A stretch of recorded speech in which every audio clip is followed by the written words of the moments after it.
വൈകുന്നേരമായപ്പോൾ ഒരാഗ്രഹം നമുക്ക് ബീഫിൻ്റെ ഒരു കട്ട്ലേറ്റ് ഉണ്ടാക്കിയാലോ എന്ന്. മക്കളൊക്കെ സ്കൂളിൽ നിന്ന് വരുമ്പോഴത്തേക്കും നല്ല ചൂട് കട്ട്ലേറ്റും അതുപോലെ നല്ല ടൊമാറ്റോ സോസൊക്കെ കൂടി കഴിക്കാൻ കൊടുത്താലോ എന്നാൽ. Hello friends, welcome back to my channel. സുഖമായിട്ടിരിക്കുന്ന എല്ലാവരും. ഞാൻ കുറച്ചധികം ഗ്യാപ്പിന് ശേഷമാണ് ഇന്ന് പുതിയൊരു വീഡിയോ ആയിട്ട് വരുന്നത്. ഓണത്തിന് ശേഷം കുറച്ച് ചെറിയൊരു ഗ്യാപ്പൊക്കെ വന്നായിരുന്നു. ഇനി നമുക്ക് എല്ലാ ദിവസവും ഒരുമിച്ച് കാണാം കേട്ടോ. ഇന്ന് ഞാൻ വന്നിരിക്കുന്നത് നമ്മളുടെ കേരള സ്റ്റൈൽ നല്ല സൂപ്പർ ക്രഞ്ചി ആൻഡ് നല്ല ടേസ്റ്റി ആയിട്ടുള്ള ബീഫ് കട്ട്ലേറ്റാണ്. വളരെ ടേസ്റ്റിയാണ്. ഈവനിങ്ങിൽ സ്നാക്കായിട്ടും ഒക്കെ കഴിക്കാൻ പറ്റിയ നല്ലൊരു ഈസി റെസിപ്പിയാണ്. എങ്ങനെയാണെന്ന് നോക്കിയാലോ. ഞാനിവിടെ എടുത്തിരിക്കുന്നത് 1/2 കിലോ ബീഫാണ്. അത് നല്ല നെയ്യൊന്നുമില്ലാത്ത നല്ല പീസുകളാണ് എടുത്തിരിക്കുന്നത്. അത് നമുക്ക് ഫസ്റ്റ് ഒന്ന് നല്ല വൃത്തിയായിട്ടൊന്ന് കഴുകിയെടുക്കണം.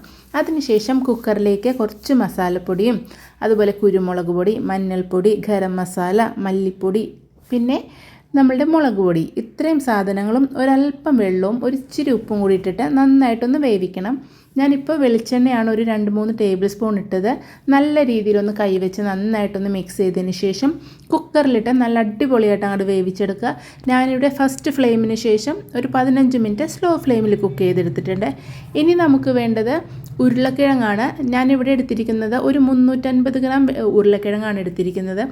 നിങ്ങൾക്ക് സെപ്പറേറ്റ് കുക്ക് ചെയ്യണമെങ്കിൽ സെപ്പറേറ്റ് കുക്ക് ചെയ്യാം. ഞാൻ ഈ ബീഫിലേക്ക് ഇട്ട് തന്നെയാണ് കുക്ക് ചെയ്യുന്നത്. അതിൻ്റെ ആ ഒരു ഫ്ലേവറൊക്കെ ഉരുളക്കിഴങ്ങിലേക്ക് കിട്ടും. അതും ഒരു 3-4 വിസിലടിച്ചപ്പോഴത്തേക്കും നല്ല പന്നിക്കുടം പോലെ നമുക്ക് കുക്കായി കിട്ടിയിട്ടുണ്ട്. നമ്മൾ സെപ്പറേറ്റ് ഉരുളക്കിഴങ്ങ് കുക്ക് ചെയ്യുമ്പോഴത്തേക്കും ആ വെള്ളത്തിൻ്റെ ഒരു ടേസ്റ്റ് വരും. ഇത് നമ്മൾ ആ ബീഫിലേക്ക് ഇട്ട് കുക്ക് ചെയ്യുമ്പോഴത്തേക്കും ആ ബീഫിൻ്റെ ആ സ്റ്റോക്കിൻ്റെ ടേസ്റ്റൊക്കെ നന്നായിട്ട് കിട്ടും. നല്ല ഫൈനായിട്ട് തന്നെ നമുക്ക് ഇതേപോലെ ഒന്ന് മാഷ് ചെയ്തെടുത്തിട്ട് വരാം. നല്ല സൂപ്പറായിട്ട് നല്ല ഉരുളക്കിഴങ്ങായതുകൊണ്ട് നല്ല അടിപൊളിയായിട്ട് കുക്കായി കിട്ടിയിട്ടുണ്ട്. ഇനി നമുക്ക് നമ്മൾ വേവിച്ച് വെച്ചിരിക്കുന്ന ആ ബീഫ് ഉണ്ടല്ലോ, ആ മിക്സിയിലിട്ടേക്ക് ജസ്റ്റ് ഒന്ന് ക്രഷ് ചെയ്തെടുക്കുക.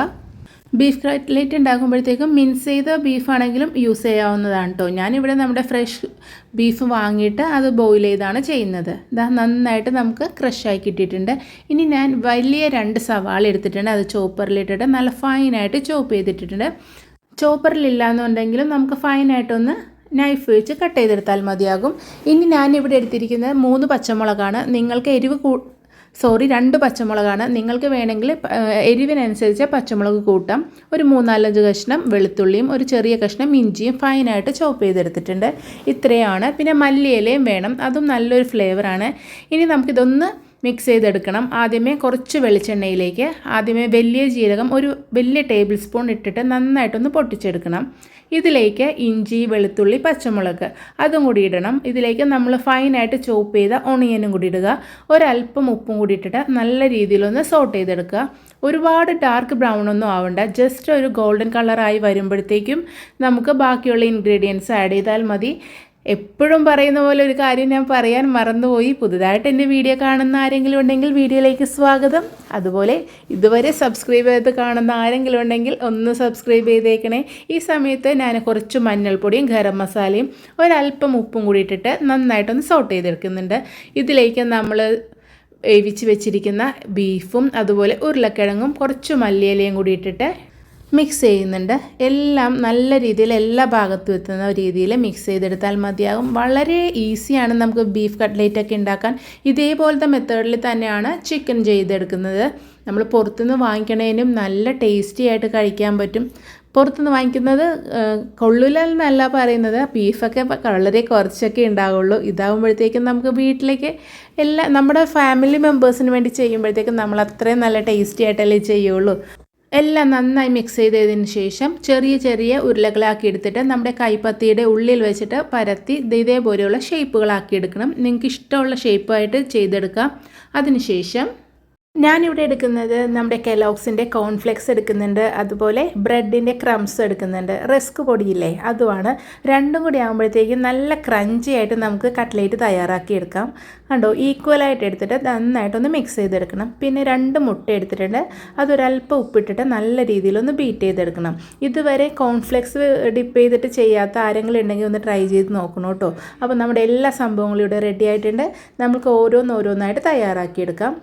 ആദ്യമേ നമുക്ക് ആ കട്ട്ലേറ്റ് എടുത്തിട്ട് എഗ്ഗിലൊന്ന് വാഷ് ചെയ്തിട്ട് നമ്മളുടെ ഈ ഒരു മിക്സ് ഉണ്ടല്ലോ ഇതിലേക്ക് നല്ല രീതിയിലൊന്ന് കോട്ട് ചെയ്തതിന് ശേഷം നല്ല ചൂട് ഓയിലിലേക്ക് ഇട്ടിട്ട് നല്ല അടിപൊളിയായിട്ട് അങ്ങോട്ട് ഫ്രൈ ചെയ്തെടുത്താൽ ഉണ്ടല്ലോ എന്താ ഒരു രുചി എന്നറിയോ. മക്കളും ഹസ്ബൻഡും നിങ്ങളുടെ വീട്ടിൽ ആരൊക്കെയാണ് പുറത്തൊക്കെ പോയി വരുന്നവരൊക്കെ ഉണ്ടെങ്കിൽ ജോലിയും കഴിഞ്ഞാൽ സ്കൂളിൽ നിന്നൊക്കെ വരുമ്പോഴത്തേക്കും നല്ല ചൂട് കട്ട്ലേറ്റും ഒരു ചൂട് കട്ടൻ ചായ ഉണ്ടെങ്കിൽ എല്ലാവർക്കും ഭയങ്കര ഇഷ്ടമാവും. കട്ട്ലേറ്റ് എന്ന് പറയുമ്പോഴത്തേക്കും ബീഫ് കട്ട്ലേറ്റ് എല്ലാവർക്കും ഒരുപോലെ ഇഷ്ടമാണ്. അപ്പോൾ എല്ലാവരും ഒന്ന് വീട്ടിലൊന്ന് തയ്യാറാക്കി നോക്കണം കേട്ടോ.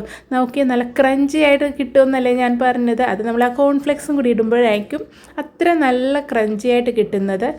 നോക്കി അങ്ങനെ നമ്മുടെ വളരെ ടേസ്റ്റി ആയിട്ടുള്ള ബീഫ് കട്ട്ലേറ്റ് ഇവിടെ തയ്യാറായിട്ടുണ്ട്. അപ്പോൾ എല്ലാവരും ഒന്ന് വീട്ടിലുണ്ടാക്കി നോക്കിയിട്ട് എനിക്ക് അഭിപ്രായം അറിയിക്കണം. ഇവിടെ കുട്ടികളൊക്കെ വരാൻ സമയമായിട്ടുണ്ട്. ഞാൻ പെട്ടെന്ന് ഒന്ന് ഫ്രൈ ചെയ്തെടുത്തിട്ട് വരാം.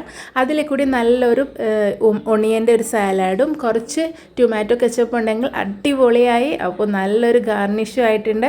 അപ്പോൾ എല്ലാവർക്കും സ്നേഹത്തോടെ ഞാൻ ഇത് പ്രസൻറ്റ് ചെയ്യുകയാണ്. അപ്പോൾ നമുക്കൊരു അടുത്തൊരു വീഡിയോയിലൂടെ കാണാം. അത് മുമ്പായിട്ട് പുതുതായിട്ട് എൻ്റെ വീഡിയോ കാണുന്ന ആരെങ്കിലും ഉണ്ടെങ്കിൽ ഒന്ന് സബ്സ്ക്രൈബ് ചെയ്തിട്ട് പോണേ. എങ്കിൽ മാത്രമേ ഇതേപോലെയുള്ള നല്ല സൂപ്പർ ടേസ്റ്റി ആയിട്ടുള്ള വീഡിയോസൊക്കെ കിട്ടുമ്പോൾ നിങ്ങൾക്ക് പെട്ടെന്ന് നോട്ടിഫിക്കേഷനായിട്ട് കിട്ടുള്ളൂ.